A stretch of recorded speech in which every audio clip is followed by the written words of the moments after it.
A is going to be squared. So if I double the concentration at A, it's going to cause the rate to double. Quadruple, sorry. If I double the concentration at A, 2 is going to be squared, making it 4. Does that make sense?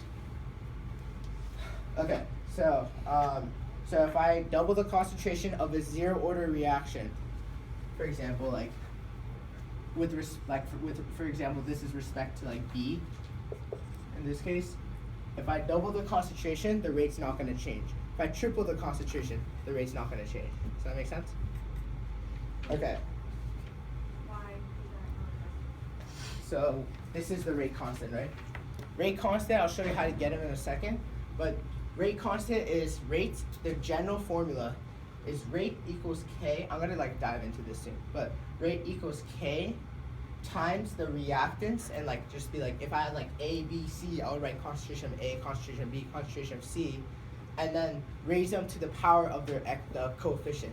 So the coefficient of A is 2, so I raise it to the second power. Does that make sense? Yeah. So then, if the product, so if I tell you I double the concentration of B,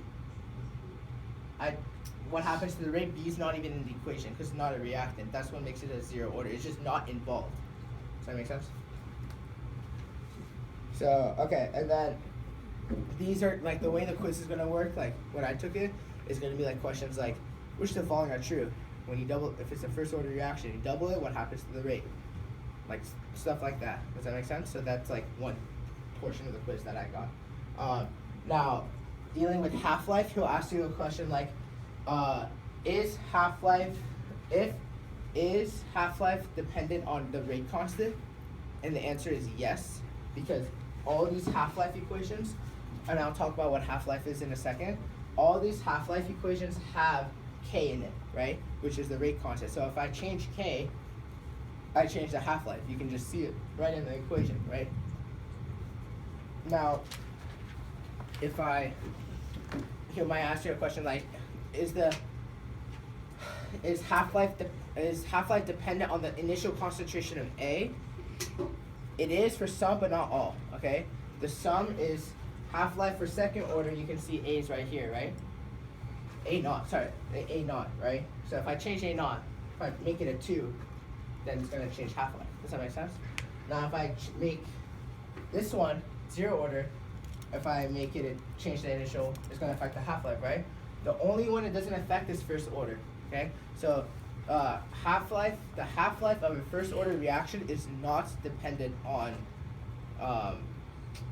the initial concentration of the reactants. Does that make sense? But for second and zero, it is dependent on the initial concentration. Does that make sense? Okay. So a couple other stuff. If I change the initial concentration of A, that does not change the order. Order is how it reacts. If I change the concentrations, I'm not going to switch up. Suddenly A is going to collide into a C, right? It's going to be the same order, same. Does that make sense? Same mechanism, right? So basically, the take-home message of that is reaction order never changes. It's always the same for a given reaction, and then the concentration does not affect the reaction order. Okay. What else? Rate constant also doesn't change. So K is a constant. So whatever reaction you have, that's the constant for that reaction. It does not change due to the concentration of A, or the reactants. If I change the concentration, the rate constant is not going to suddenly change. Make sense? And then lastly, but K does change if I increase the temperature, right? So if I increase the temperature, I'm most likely going to increase the rate.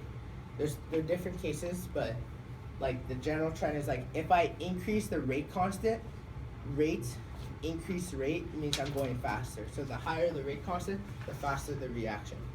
Does that make sense? And then I think temperature is correlated with that. It actually depends on if it's exothermic or endothermic, but we can dive into that later. But basic idea is higher temperature means faster molecules, faster rate constant, or higher rate constant, faster reaction. Make sense? Okay, and then last thing, catalyst enzymes, what do they do?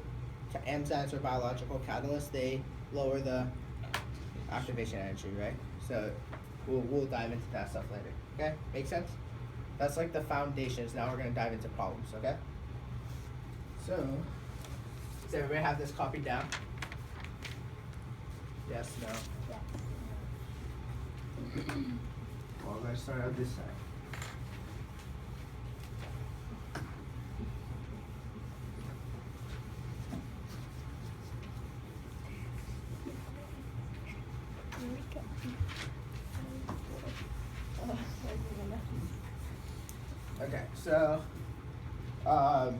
Okay, so this is going to be your typical problem you're going to get.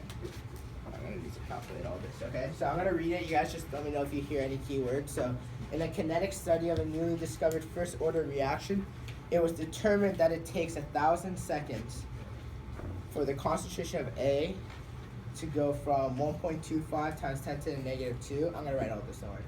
To 1.25 times 10 to the negative 3 molarity. Okay, so what are some keywords you guys heard there? First order, like right off the bat. I hear first order. So I'm gonna write first order on my page. The second I write first order or like underline or whatever, I'm gonna also write the two two equations that go with it.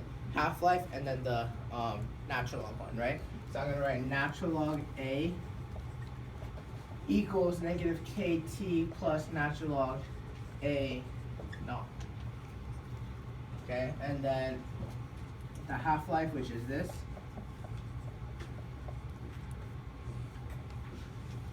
Okay, so I'm gonna write that. I may not use one of them. It's the same thing I talked about with the ideal gas stuff, right? The two things that what it means, like ideal, yeah. Yeah, you should have an equation. Yeah, I would though remember, like as you're going through, the secret to like the quizzes, in my opinion, is as you're going through practice problems or whatever, take a moment to like, no, I'm not saying make flashcards and memorize all the equations. Take a moment to like think like, oh, what was it again? Oh, I think it's this, and then you see it's wrong, and then fix it. But like, take a moment to memorize it because you're gonna spend less time looking up the equations, and you're gonna spend more time doing the problems. And then the secret to finishing the quizzes, especially, is to not waste time flipping through, finding the equation, going back, but to just like be like, okay, this was the equation. Now I can focus on the actual problem, rather than wasting time flipping. Does that make sense? So then like, I mean I didn't go and like get like flashcards and look at equations. I just took the time and like maybe wrote it a couple times until I remembered it, or just stared at it and then whatever. Like you have your own methods, but don't waste time looking up equations. Spend your time doing the quiz.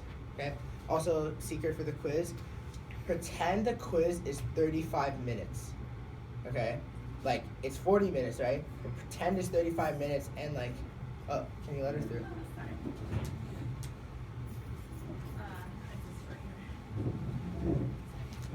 So pretend the quiz is 35 minutes, okay?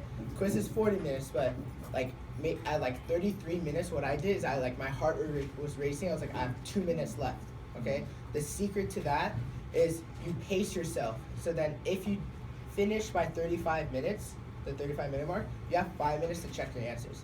If you don't finish by the 35-minute mark, you have 5 minutes to like scramble and finish it, right? So it's a good pace. It was like 33 minutes, and I was like, oh my god, I have 2 minutes left. It's a mental game at that point. Does that make sense? It's a good way to pace yourself. Again, a lot of people can't finish in 35 minutes. It is a lot of questions in a short amount of time, but like, hopefully you guys can do it. I mean, I never like always finish. I finished like 38, like 39, but like at least I paced myself in that sense. Does that make sense? Okay, so this went from, it took 1,000 seconds, sorry, to go through, and then it went from 1.25 times 10 to the negative 2 to 6.25 times 10 to the negative 3. Part A says calculate the rate constant K. So what is K? So, well, this is it went from this to this. So this is my initial, this is my final. Rewrite your numbers and label them. That really helps too. So I'm gonna write A naught to A. This is gonna be T because it's time, and then K is gonna be some constant, right? And then I'm gonna need to write the units for that constant too. Okay, so again, this is why I wrote this equation, so then I can write natural log A equals negative, natural log A equals negative KT plus natural log A naught. Then I'm going to plug in the numbers. This is 1.25 times 10 to the negative 2 molarity. Negative KT is 1,000 seconds. Again, it doesn't always have to be seconds. It could be like hours, days, years. It doesn't matter. It's just like, it's whatever the units of this is going to reflect whatever the units of this is. Question? Should it be 6.25 times 10 For this one? For this one. Oh, yeah, sorry. I am. Thank you. So this should be 6.25 times 10 to the negative third. Plus natural log 1.25 times 10 to the negative second. Thank you. I need to drink more coffee then. Okay, so then when you calculate all that, you should get K equals 6.93 times 10 to the, I think it's negative 4. I'll double check that. And then the units are going to be, so the units of this, so remember, you could have memorized the units and remember that it's seconds inverse for first order reaction. Or, yeah, like usually I just remember it, especially first, second, 0. So the units for this is seconds inverse. If it was 0 order, it would be molarities per second. And so you just have to kind of remember that. You can also keep track too, but that's like the way I do it. I just kind of memorize it. Make sense? Okay, that was part A. Part B will ask like, calculate the time it took for the reaction to go from 1.68 times 10 to the negative 2 molarities of concentration A to decrease to 4.35 times 10 to the negative 4 molarity. Okay, so let me rewrite that. So part B, this is A. Part B, it says it went from calculate time, so T, that it took to go from 1.68 times 10 to the negative 2 molarity to 4.35 times 10 to the negative 4 molarity. Okay? And it's part B, right? So again, this is still, again, it's referring to the first part of the problem. So it's still a first order reaction because that's what we mentioned before, right? So it's going to be natural log A, I'm just going to rewrite the equation, negative KT plus natural log A naught. Now, what's it called? So the A, so this is A naught, right? This is my initial, this is my final, right? I'm looking for time. What's my rate constant? Well, this is part B, and rate constant doesn't change due to concentration, so I can use the rate constant I calculated here in here. Does that make sense? Because this is a part B, it's the same part of the equation, or same reaction, right? Still first order, still same reaction. So the numbers I would plug in will be natural log, this is going to be concentration of A, this is A naught.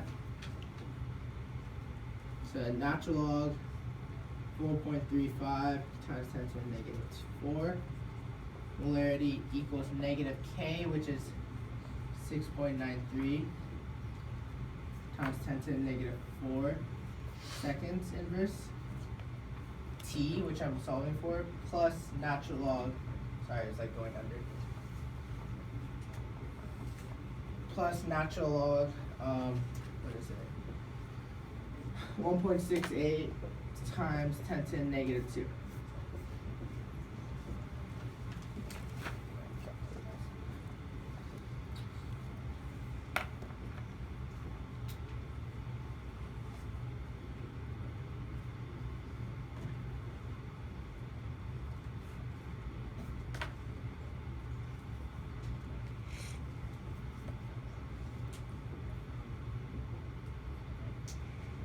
So it's going to be T equals 5272 seconds.